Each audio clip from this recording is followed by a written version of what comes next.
could have their Sunday school. Darlene, Uh-huh. he's the father of Sister Folda. Yes, I was going to mention that. Sister Folda's dad is also. Yeah, Rosie Folda, if you know Rosie Folda in Pueblo, that is her dad. So, yeah. I met his son when I was a missionary in Chicago. Oh, really? He had a lot of sons Yes, he too. did. Yeah. And one daughter, and just the opposite of you. Yeah. Yeah. Let's see. I can't tell which slide I'm on here.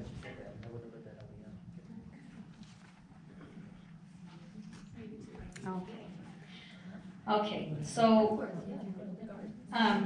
during the early years, too, it was definitely a family feeling in the branch, because I know the Ely kids called the Mead parents aunts and uncles, even though they weren't married, weren't related,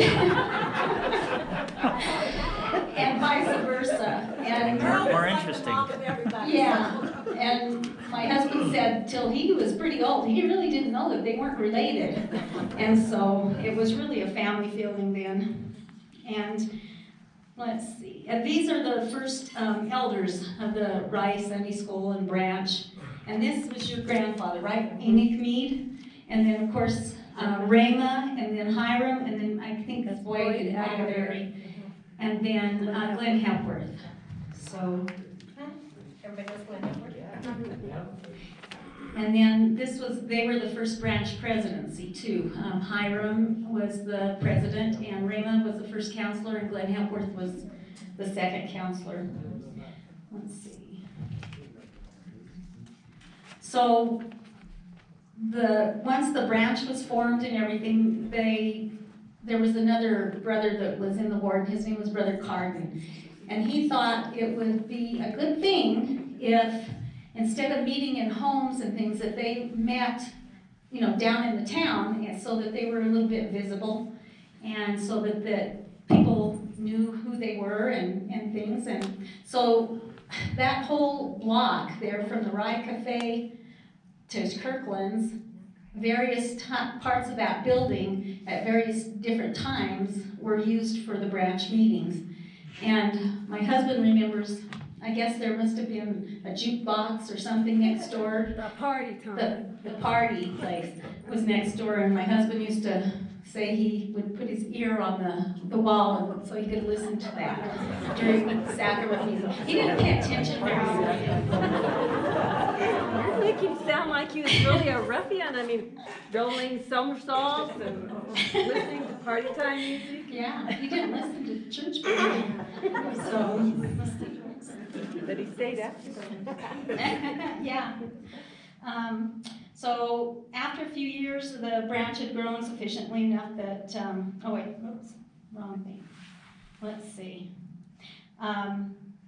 Hiram also reported that some in the community had a little problem with the new church in town, and they wanted to run us out. But better people, like Mrs. Lillian Hort, a Methodist lady, knew it was wrong and seemed to stop the argument. So, good for her. She had been served in the military before she was a teacher at Rye, so she had a lot of authority in the valley. Good for her. Is it Hort? Hort. Lillian Hort. Yeah. Let's see. Okay. Let's see. She's glad you mentioned her, I think. She's probably on the other side. Yeah, probably.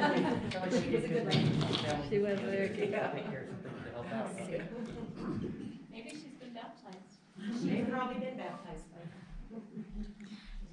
So, we had some growth here in Rye, we had growth in Pueblo, and there was a lot of growth in Colorado Springs.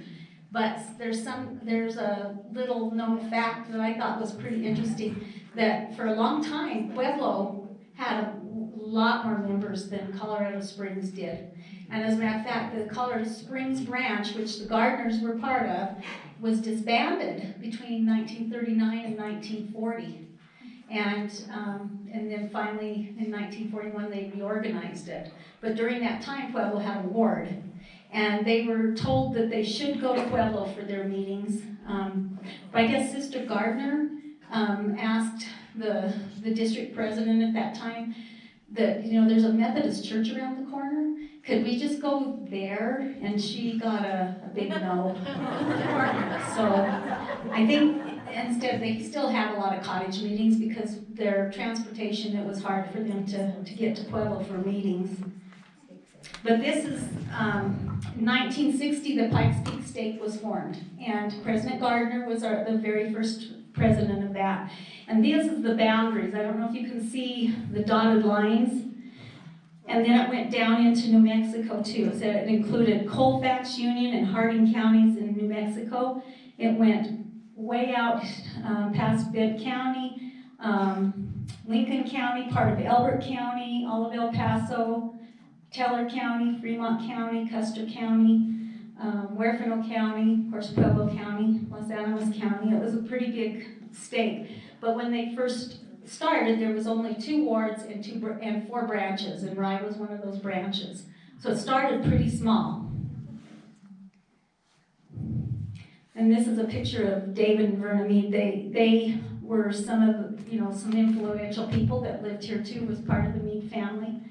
We've had a lot of people that have come and gone from our ward, that everybody has left their influence with us. You know, nobody is too forgotten.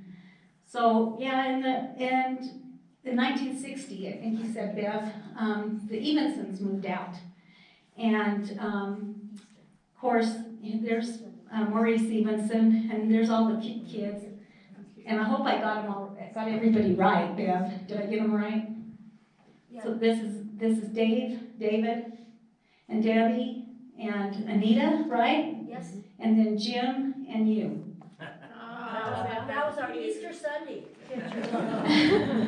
And then there's their mother, Margaret. And Margaret was the seminary teacher for how many years? She used to go pick us all up and take us to seminary every morning, and then take us to school. And Betty said you did not miss seminary. We would go to seminary sick, and then go home and miss school, but we did not miss seminary.